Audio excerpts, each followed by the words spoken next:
Hello and welcome friends. आज हम बात करेंगे कुछ ऐसे वर्ड्स की जो आपको अपने लिसनिंग टेस्ट में अक्सर सुनने को मिलते हैं। It is very important that you familiarise your self with these words, ताकि जब वो आपको ऑडियो में सुनने को मिले तो आप उनको इमीडिएटली आइडेंटिफाई करके मार्क कर सकें। So let's begin.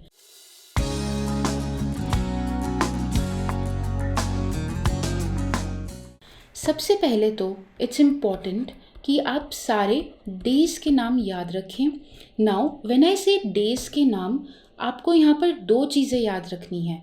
सबसे पहले तो word plus the various ways in which these words can be used in sentences.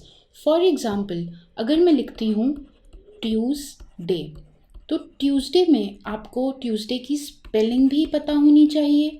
The correct spelling is going to get you marks. अगर आपने अपना आंसर करेक्ट लिख दिया लेकिन उसकी स्पेलिंग गलत कर दी तो आपके मार्क्स कट हो जाएंगे, and that means that answer will not be counted towards your maximum band. So it's important कि आपको याद हो स्पेलिंग, साथ में उस वर्ड को किस वेज में यूज़ किया जाता है। सो ट्यूसडे के बाद आता है वेंसडे।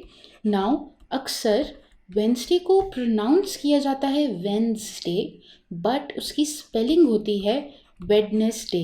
तो आपको याद रखना है कि if you are hearing Wednesday, you have to write down Wednesday. Tuesday, Wednesday और साथ में सैटरडे, जो अक्सर बच्चे स्पेलिंग में मिस्टेक कर देते हैं। ये वो 3 वर्ड्स हैं डेज़ के जो अक्सर बच्चे लिखते समय गलत स्पेलिंग से लिख देते हैं। So you need to remember that these 3 words are where you can commit mistakes.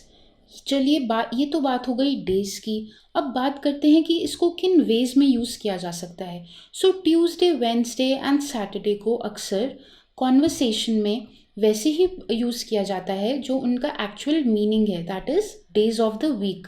But in foreign countries, in English native countries, Tuesday, Wednesday and Saturday can also be the names of children, of people and places.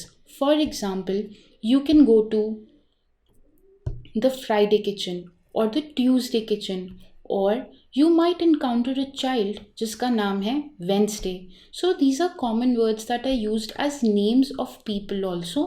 You need to remember that. Now days के बाद आते हैं months. अब months की spellings को गलत लिख देना सबसे आसान काम है।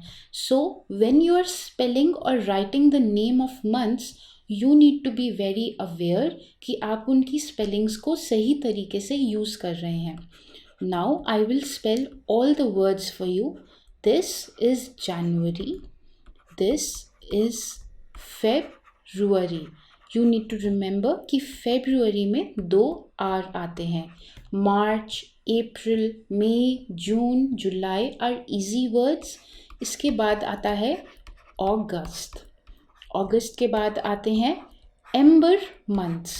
नाउ बाहर की कंट्रीज़ में मंथ्स को सितंबर, अक्टूबर, नवंबर ना कहकर एम्बर मंथ्स भी कह दिया जाता है। एम्बर का मतलब है कि वर्ड के एंड में अगर एम्बर है तो वो एक एम्बर मंथ है। इसी तरह हमारे पास होता है October, November, December. So you need to remember that these are ember months. ये आपके फिल इन द ब्लैंक्स में या MCQs में आपसे पूछा जा सकता है as part of the conversation. Now similar to days, बाहर की कंट्रीज़ में बच्चों के नाम अक्सर मंथ्स के ऊपर रख दिए जाते हैं। So it's very common to hear names of people such as April or June or September. So you need to remember that these can be used as names as well. Days और months के बाद आते हैं seasons.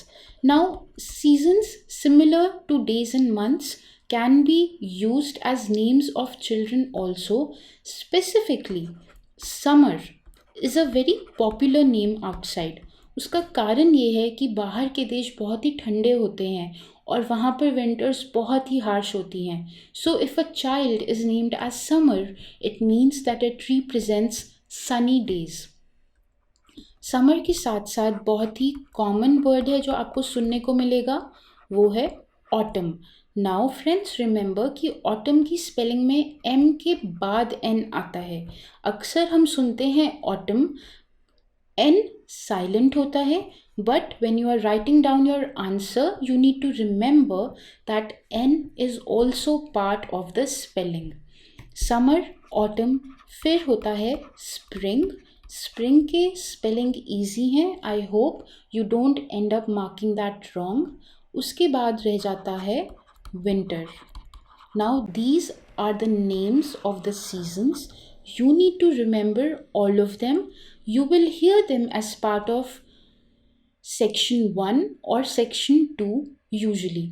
ये आममर्रा के words हैं, इनको रोज़मर्रा की ज़िंदगी में यूज़ किया जाता है and they are part of the functional English, that is section 1 और सेक्शन 2. ये तो हो गए डेज, मंथ्स और सीजन्स. इसके अलावा भी कुछ कॉमन वर्ड्स हैं जो आपको सेक्शन 1 और सेक्शन 2 में सुनने को मिलेंगे. Let's check them out as well. So friends, the next common set of words जो आपको सुनने को मिलेंगे, they will be based on transportation. Now remember, this is very important and they can be slightly different from the words we use in our own country. Transportation में words such as gas, gasoline represent petrol. हमारी country में हम petrol या petroleum कहते हैं, बाहर की countries में गैस या गैसोलीन कहते हैं. उसी तरह बाहर ट्रेन्स बहुत यूज़ होती हैं, पब्लिक ट्रांसपोर्ट में बसेस बहुत यूज़ होती हैं. बस स्टॉप एक बहुत ही कॉमन वर्ड है, एक बहुत कॉमन आइडेंटिफायर भी है अपने मैप्स को मनूवर करने के लिए. So you need to remember all these words. इसके साथ साथ एक बहुत ही कॉमन वर्ड है जो देखने को मिलता है, वो है pedestrians. Pedestrians are people who walk on foot from one place to another. बाहर pedestrians की बहुत रिस्पेक्ट की जाती है. बाहर के लोग पैदल चलना बहुत प्रेफर भी करते हैं. So it's very much possible that you will encounter this word in daily conversations. pedestrians की स्पेलिंग को याद रखिएगा, it's a very common word. pedestrians के साथ साथ एक बहुत ही कॉमन वर्ड जो देखने को मिलता है, वो है commuters. Now commuters refers to anyone who is commuting, that is traveling from one place to the other. So commuters can be in buses, in trains or anywhere else which is part of transportation. Commuters के साथ साथ एक common word है जिसकी spelling को आप गलत कर देते हैं, that is passengers. So you need to remember this word as well. Remember कि passengers में double S आता है. इसके बाद बहुत common word है traffic lights. Remember traffic lights में double F आता है. Do not end up marking it wrong. Transportation के अलावा एक बहुत ही कॉमन सेट ऑफ वर्ड्स है जो यूज़ किया जाएगा कॉन्वर्सेशंस में. Let me introduce you to them. These are colours. Now British English में यू का यूज़ किया जाता है, कनेडियन इंग्लिश में भी यूज़ किया जाता है. सो you need not skip the you in the colours. Colours कौन कौन से हो सकते हैं? ब्राउन, वाइट, ब्लैक, हेज़ल, या फिर इसके साथ रिलेटेड वर्ड हो सकता है translucent, opaque. Now remember friends, similar to words in months and days, colors को भी यूज़ किया जाता है नेम्स में. फॉर एग्जाम्पल किसी का नाम हो सकता है रॉबर्ट ब्राउन. नाउ समटाइम्स यहाँ पे ब्राउन में ई भी लगा होता है. इन दैट केस आपको स्पेलिंग प्रोवाइड की जाएगी. You need not mark the E on your own. If you hear a word Robert Brown, you can simply write Brown. And remember, brown here is not a color, it is a name. यहाँ पर एक बहुत ही ज़रूरी बात है जो मैं आपको बताना चाहती हूँ। आपने नोटिस किया होगा जब मैंने डेज़ के नाम लिखे, मैंने मंथ्स के नाम लिखे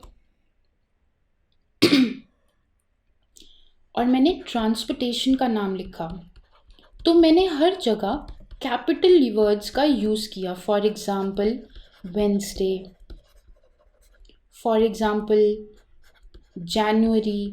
तो यू नीड टू रिमेंबर, जब आप अपने आंसर्स को लिख रहे हैं, you should also use capital words for these. अगर आपको थोड़ी सी कन्फ्यूजन होती है और मान लीजिए आपको फेब्रुअरी की स्पेलिंग में डाउट हो रहा है, तो आप फेब्रुअरी की जगह 10/2/2020 भी लिख सकते हैं। This will also be counted as 10th February 2020, but this is an exception. Always try कि आप वर्ड को ही स्पेल कर रहे हैं। नाउ फ्रेंड्स, रिमेंबर, इन सारे कॉमन नाउन्स की जगह अगर आपको कोई बहुत ही पेक्यूलियर नाम प्रोवाइड किया जा रहा है, फॉर एग्जाम्पल आपको किसी कासल का नाम प्रोवाइड किया जाता है फिलर्स में, और कासल का नाम है Braithwaite castle. So what you need to do here, you need to wait for all the peculiar words, for all the specific pronouns and nouns। आपको स्पेलिंग प्रोवाइड की जाएगी by the examiner, that is audio में ही आपको spelling भी दी जाएगी। So you need to remember, you need to wait for the spelling, और जैसे ही आपको स्पेलिंग प्रोवाइड की जाएगी आप इमीडिएटली उसको जॉट डाउन कर लीजिएगा। So friends, this is the most common words that I wanted to introduce you to. These are the most common nouns that you will encounter in the audio. Stay tuned, for I will be bringing more such words for you in the next videos.